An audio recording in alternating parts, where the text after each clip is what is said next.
O mundo está realmente preparado agora para que o anticristo assuma o governo mundial. Eu tenho muitos indícios disso. Eu vou dar alguns sinais para vocês aqui, alguns indícios que me mostram que agora, mais do que nunca na história, o mundo está política e socialmente preparado para que Jesus volte nos próximos anos. Quer exemplos? Vamos lá. Sempre houve epidemias no mundo, mas pandemia, no sentido literal da palavra, é a primeira vez. Eu sei que alguém pode falar, Rodrigo, desculpa, não fala bobagem, não, eu sou médico, há outras pandemias registradas na história, você não fala do que você não sabe. Com todo respeito, pandemia é a primeira vez, eu insisto, e vou explicar por quê. Eu já lecionei história, e a gente falava da Primeira e Segunda Guerra Mundial.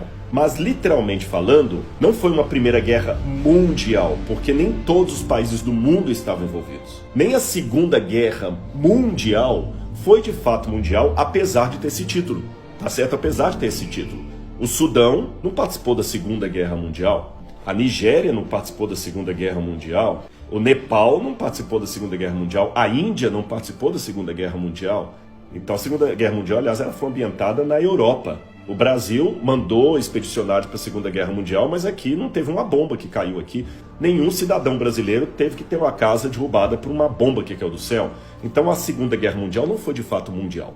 E quando eu vou ao dicionário, eu descubro que a diferença de epidemia para pandemia é que a epidemia é regional, a pandemia é mundial. E pela primeira vez na história, eu tenho uma tragédia que é de fato mundial. Não houve um país que ficou sem usar máscara. Não houve um país que ficou numa situação confortável que dispensasse o uso da vacina ou dos remédios. O Irã está tendo a crise do Covid e a África do Sul também. E o Afeganistão também, e o Iraque também, e Israel também, Estados Unidos também, Luxemburgo também, países ricos, países pobres, países inimigos, todo mundo está aqui.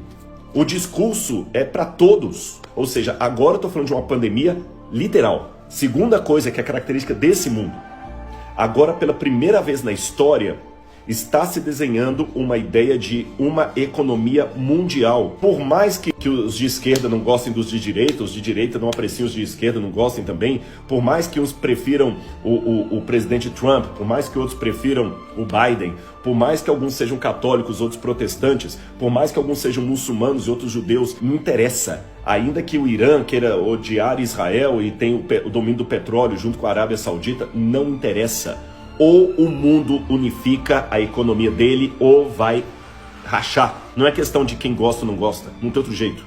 É o que tem. Então, realmente, agora nós temos o caminho preparado para um governo único, mesmo que o de esquerda continue de esquerda, o de direita, o comunista continue comunista, o socialista socialista, o capitalista capitalista, o liberal capitalista, não interessa. Tem que ter uma agenda única. O mundo não suporta mais do jeito que está. O reset não é teoria da conspiração. O reset está para acontecer.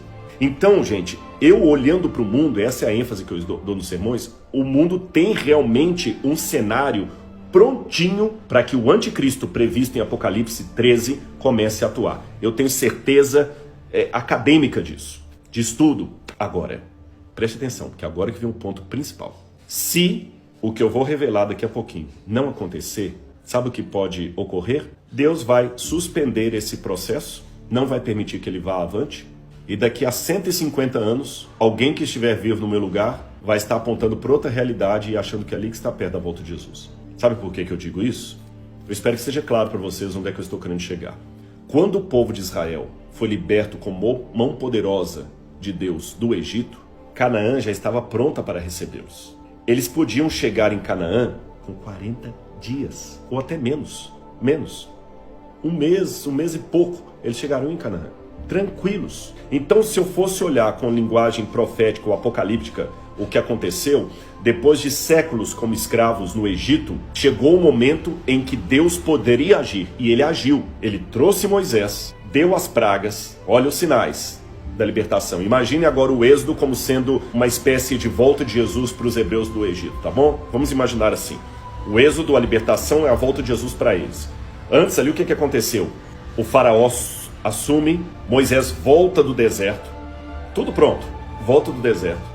As pragas caem, faraó não se arrepende, não muda a cabeça dele, Deus tira o povo, abre o mar vermelho, gente, que é sinal mais lindo do que isso, abre o mar vermelho, o povo passa pé seco, Do outro lado, o mar se fecha, mata Faraó, todo o seu exército, e o povo então caminha. Era ou não era o tempo, socialmente falando, propício para conquistar em Canaã? Claro que era. Mas se era o tempo, por que demorou 40 anos a ponto de matar toda aquela geração? Porque o povo saiu do Egito, mas o Egito não saiu deles. O povo estava por demais confiado nos sinais externos. Olha, acho que agora a libertação está chegando. Eu posso imaginar 2 hebreus conversando no Egito. A libertação está chegando. Por quê? Porque agora Moisés chegou.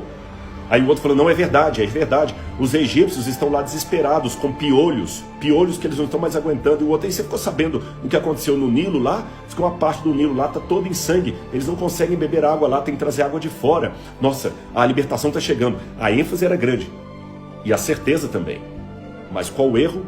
Estavam por demais olhando pela janela o que estava acontecendo no Egito e esqueceram de olhar o que estava acontecendo dentro do povo hebreu.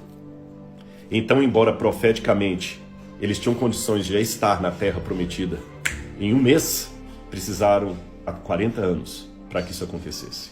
Fazendo um paralelo, a mesma coisa hoje.